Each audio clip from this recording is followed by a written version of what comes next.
A terrorist attack on Madrid commuter trains on March 11, 2004. Unforgettable for ambulance technician Esther Lopez, seen here shouting instructions. Rushing an injured woman to hospital. The doctor told us to take the person on the stretcher to the hospital. The photos are when we leave the sports center, which is where they took the injured from the train. What do you know about that person on the stretcher that day? The patient died. The patient was one of the most seriously wounded.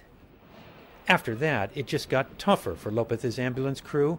They returned here to Tellez Street, where one of the 4 trains was bombed along the commuter line running into Atocha station. The toll that day, 191 dead, more than 1,800 wounded. Their job the rest of the day, removing bodies. This was just a strip of dirt then. The funeral service and ambulance drivers got as close as possible when we brought out the body bags. Later, she thought about quitting her job and still tries to leave town on the bombing anniversary. My mother has a lot of pictures from that day, and I still haven't been able to look at them.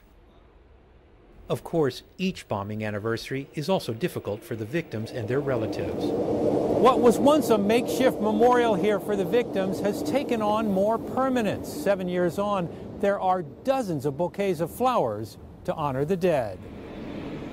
Even plaques with photos of the deceased, and now some landscaping where tragedy once struck. Lopez took us to her suburban Madrid base to meet 2 others who were on the ambulance crew that day. They watched the video of themselves for the first time. No matter how much you think you are prepared, you are never fully prepared for everything. Garcia and nurse Laura Santiusti later got married and had a baby. They say they've come to terms with that day. But for Lopez, it's taken longer. This was her first time back at the scene in 7 years. She reads a plaque honoring the victims and praising the courage of the emergency workers. Just a simple thanks, like it says there, is plenty in return for what we went through that day. Al Goodman, CNN, Madrid.